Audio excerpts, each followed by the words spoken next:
Ladies and gentlemen, children of the interwebs out there, smashing envy, strong style, cinephile. So, Mighty Morphin Power Rangers, once and always. It is here. It is on Netflix. I stayed up till 2 o'clock in the morning, waiting for it to drop, to watch it, going on a little sleep, but it was totally worth it. So let's geek about it for a scant few minutes, maybe a little bit more than a scant few minutes, because we got a few things that I want to touch on. Number one, was it good? I never expect, like, my thoughts and my Let Us Geek episodes and stuff like that to kind of influence people to, you know, whether they should watch something or not. I'm just offering my thoughts on it. You can make up your own mind or whatever. So in my mind, me telling you it was awesome is not going to make you want to watch it. If you are inclined to watch it in the first place, chances are you're still going to watch it. If you weren't inclined to watch it, chances are you're really not going to watch it, because it's, you know, Power Rangers from like 30 years ago coming back. I mean, you're either in or you're out, you know? It's just, there's really no middle ground on that, I don't think. Of course, I'm totally in, and I enjoyed it. Was it cheap? Probably. Was it corny, campy in some spots? Sure. Was it, like, was the acting wooden and painful in some spots? Yes. But it's Power Rangers. It's kind of what we've come to expect from Power Rangers. So, again, I was fully on board, knowing full well going into it what we're going to expect. Some people are better actors than others. Steve Cardenas, Catherine Sutherland, they came back. They were like, okay. Cardenas' delivery on it was just really stilted in some spots. Walter Emmanuel Jones as Zach was good. David Yost. David Yost has never been. I commented this on Facebook when a buddy of mine commented on the acting or whatever, and I said David Yost is really. I mean, David Yost is a fantastic human being, salt of the earth kind of guy. As the always.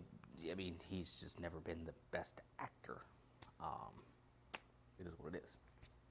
Met him, cool guy, but not the best actor. It is what it is. The newcomer onto the scene, Charlie playing Min Kwan, Trini's daughter, was good for the most part. There was just some parts where she just needed to be like angry and express that anger physically and with facials and stuff like that. It was more like constipation face versus like angry face, and just some of the stuff with her, like the intro with her, it shows her like training, and she does this, like she's running along a bridge, she's doing karate moves or whatever, and then she does this like one little like motion on the bridge. Just, I don't know if it was just the way that she did it or the way that they shot it. It was so corny. I was like, even I had to, like, when I saw that, I was like, oh, come on guys, that's just it was just fun getting mostly everybody back. The opening sequence with all the Rangers, Ron Wasserman's score. Of course, we know Ron Wasserman's music throughout the Mighty Morphin era. He's gone on to produce tracks for, like, God, thousands of episodes of other shows, various shows of varying genre and stuff like that. So he came back to do some music for this. And just hearing his score pipe in, and they're just like running into battle against the putties, and explosions are behind him. It was just cool. And you heard snippets of the audio from, which I imagine they took from however many umpteen ADR sessions that they have with these guys. So you got audio from Trini, from Tui, from Amy Jo Johnson, from Jason David Frank. In the beginning, like, the audio didn't sound so much like Austin St. John for that scene, but there's a scene like later on when they have him fighting and stuff like that. That definitely sounded like his ADR. So it's kind of weird with that. But we see how we arrive at this place where Trini gets annihilated by Rita, and Min comes onto the scene and wants revenge. And Rita has a plot where she's collecting Rangers. They're getting some use out of those Power Rangers Lightning Collection figures as the Rangers get shrunk down to power this machine that's going to help Rita go back in time, talk to her future self, or her younger self, and take over the galaxy. I mean, it is. That's basic plot, is what it is. It's not really spoilery.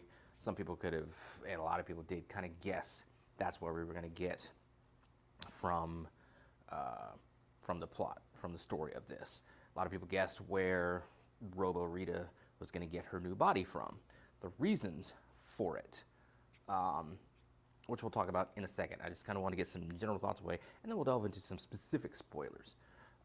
So like I said, all in all, it was a fun special. The Megazord battle, while the Megazord looked better, the Megazord battle was kind of I could have done without it.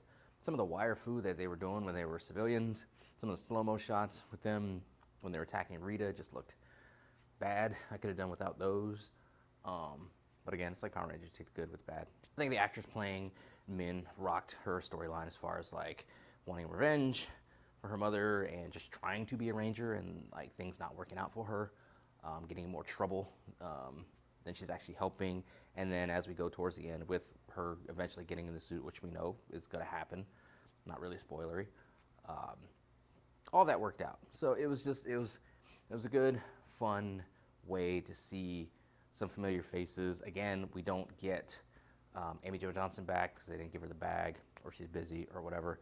Jason David Frank elected at the time not to participate in it. And I'm kind of wondering if that was a contract thing or that was towards him going to whatever place that led him to take his own life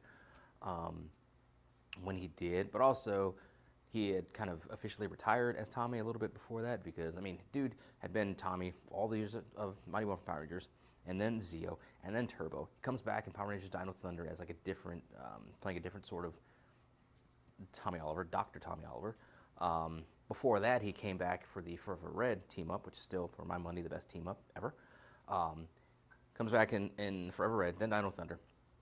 And then he comes back for Megaforce for the Mega Battle thing. Comes back for Beast Morphers Dimension in Danger, where we first hear of his son JJ, which of course we find out in this that Kat and Tommy ended up together and spawned JJ. So that was cool. But I think he, at that point, he was like, and he's done, you know, a couple superpower beatdown videos where it's like White Ranger against Scorpion, Green Ranger against Ryu. So he's been Tommy like a bunch. He did the Dragon, Curse of the Dragon, Legends of the Dragon, White Dragon thing that's coming out like later this year, I think it is. So he's been Tommy for a while, and he was like, I'm done. So I understand. While I wanted him back again, wanted everybody back, Austin St. John's legal issues notwithstanding, I wanted all the OGs back to get a true like OG team up. But I understand him not wanting to do it. I understand reasoning for Amy Jo Johnson not wanting to do it. I understand reasoning for Austin St. John not being able to do it. If he wanted to, maybe he didn't want to. Who knows? But it was good that what we got, again, as I said when I was looking at the trailer, in my trailer reaction video, David Yost got some shine, Walter got some shine, and it was cool to see that for them. And they rocked it. All in all, like I said, was it corny and cheap, badly acted in some spots, with some dodgy CG and stunts? Yes. Was it a fun, nostalgic kick in the pants? Yes. I know some people, once reviews started to, the embargo lifted on the reviews, some people were complaining, middle of the road type of scores, like 6 out of 10, 5 out of 10, and all that kind of stuff, because they were expecting some sort of big multiversal, like No Way Home, multiverse of madness, like, you know, cross-dimensional team-up of all these teams, stuff like that. And I was like, if you went into that, if you went into this expecting that, that is a you problem, because this was clearly Mighty Morphin Power Rangers. They were going to do what they could under that banner, which was fine with me. I read some review was bagging on it because it was campy. I'm like, bro, did you read the sign on the door that said Power Rangers? Like, we're here for the camp. Like, so, like I said, either you're in on it or you're not. There's really no middle of the road. I was in on it. I'm gonna watch it several more times. Not watch it for a while, and then watch it again. It's the same thing I do with the actual like first season of Mighty Morphin Power Rangers. I rewatch that dozens of times because it's my childhood. It just takes me back to a good, fun, happy place when I was a kid. So I'm here for it. Those are my thoughts on it, scattered as they often are. What you guys out there think? Let me know in the comments below. Follow me social media. Talk to me there. Talk to me here. Until next time, let us geek. And let us get back to geeking about Power Rangers once and always for a scant few minutes, getting a little bit more specific with spoilers in this portion, because I made some notes on some things that I kind of want to touch on. One of the things that, the fact that Rita kills Trini and the blast that she used to do it, she even kind of commented that it took, like, she sacrificed some of her life force of her new robot body for the spell or spell blast or whatever that kills Trini. I actually like that. Because we've seen monsters blast the Rangers, this and that, make them depower and stuff. But they always get back up. I mean, they're hurt, they're singed, but they get back up. So I like this idea that the big bad needing to put a little bit of their own life force, their own essence behind the blast to make it like a permanent, like, kill shot. I actually really like how they did that. That was a nice touch. Congressman Zach, so he goes from the peace conference to congressman. That's just a funny sort of like story development for the character of Zach. Speaking of the peace conference, so the one knock I could give to this, like with that opening sequence, whenever we saw the other suit actors for, Jason, Tommy, Trini, and stuff like that, it felt very peace conference era to me, as far as like, we know the actors aren't there, but they're filming stuff as if they are. It's just stand-ins. It wasn't as bad or as awkward as some of those like episodes that had like Jason and Trini and Zach off doing their own thing. Of course, back then, Power Rangers was a crappy non-union project behind the scenes, and those actors decided to stand up for better pay, and when that didn't happen, they decided to walk. Jason David Frank, Amy Jo Johnson, David Yost, they stayed. The other three walked, and then they had to be replaced rather quickly. So then we got all these scenes of, Tommy, Kim, and Billy doing stuff, main parts of the episode, and then Trini, Zach, and Jason were always off doing other stuff, and then they would morph in. Sometimes we would get ADR from the actual actor. Sometimes we would get replacement ADR. It was just really bad. We had like body doubles here and there. It was a real awkward time. Like, it felt like that. Took me back to that. So that was kind of a knock I could put on it. I love the Bandora protocols. Of course, Bandora is the name of like Rita Repulsa in Kyoto Sentai Zeo Ranger from the Japanese, just a show that it's adapted from. So that was nice. Seeing the other Ranger cities was nice. Seeing Aisha and Adam come back. The only thing, Karen Ashley, Johnny on Bosch had some lines, and he had an exchange with Zach. The only thing I didn't like was, or what I could have used was maybe like a little bit from Adam and Zach, where maybe like Adam says something about giving up the Mastodon power coin back to Zach for whatever reason, for him to go off in space, whatever. Just something to explain how we got from Adam having the broken Mastodon morpher and coin back in the day to Zach now having back to working powers. Because still in continuity, because we still have the Z-Wave and that sort of thing. So I could have used a little bit of that. Speaking of the Z-Wave, I like the fact that all of this was caused by Billy. That was an unexpected surprise to me. I didn't know that was going to be the thing, but I love that plot point that he was trying to bring back Zordon, trying to reassemble him, trying to pick up particles from the Z-Wave that are scattered out into the universes, realities, multiverse, whatever. Tries to pull it back in, ends up pulling the evil essence of Rita, which was split up from her body due to the Z-Wave. Love that. That was cool with me. We get the Bulk and Skull sign. That was funny. Use your skull, buy in bulk. That just couldn't get the guys, but you had a little Easter egg type of thing for them. Again, understandable that you couldn't get them back. Fun little nod, little shout out, to them. Appreciated it. Again, Min kind of wanting revenge, trying to use the morpher, getting into trouble with the youth center, getting in trouble with the monsters, getting captured, getting blasted in the same way that Trini did, saving Billy, who she at first blamed for her mother's death, rightfully so, which of course Billy blamed himself. And then she comes around, forgives him.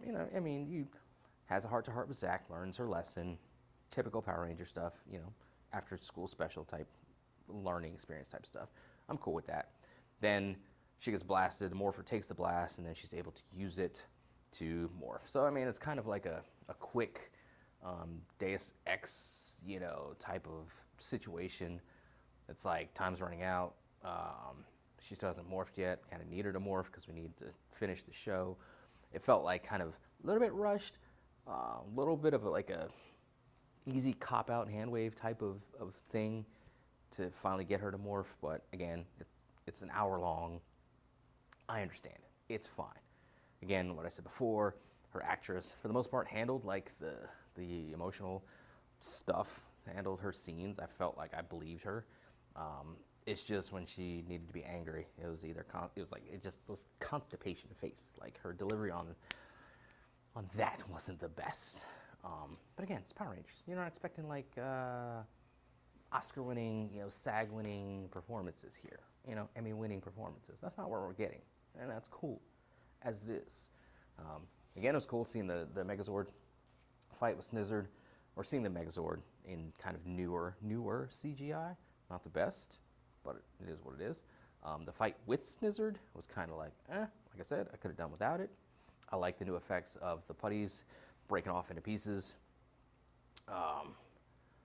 when they're defeated. Again, the show had like you could tell it was just a modern sort of show. It had like some modern flashes, like their teleportation was cleaner, it was sleeker, it was prettier. I liked it. Their morphing sequence, that was kind of, again, it was kind of like, I don't know, like I understand why they did it, just the way that they did it was kind of like, I don't know. All in all, it was just a fun 30th anniversary celebration special. Hit some familiar nostalgic beats, gave us some visuals, like I said, that kind of make you feel good, kind of take you back to when you were a kid and you were watching Power Rangers for the first time, or your parents were, blessing you on Christmas and your birthday with Megazords and stuff that they had to fight, literally fight other parents in the aisles of Toys R Us to get you. Took you back to those times, took me back to those times. Just turn my brain off at the door and enjoy something from my childhood. So I'm appreciative of them, of Netflix, of the actors who came back to participate in it, of the staff, the crew, anybody who had a hand in it. I'm eternally grateful for it because it was just a fun little special to celebrate something that meant a huge part of my childhood, my formative years as a child, and just it's one of my favorite things of all time, period. So, this is what it is. But, as I said earlier, those are some of my thoughts on it, scattered as they often are. What do you guys out there think? Let me know in the comments below. Follow me on social media. Talk to me there. Talk to me here. And I'm really out this time. Let us geek.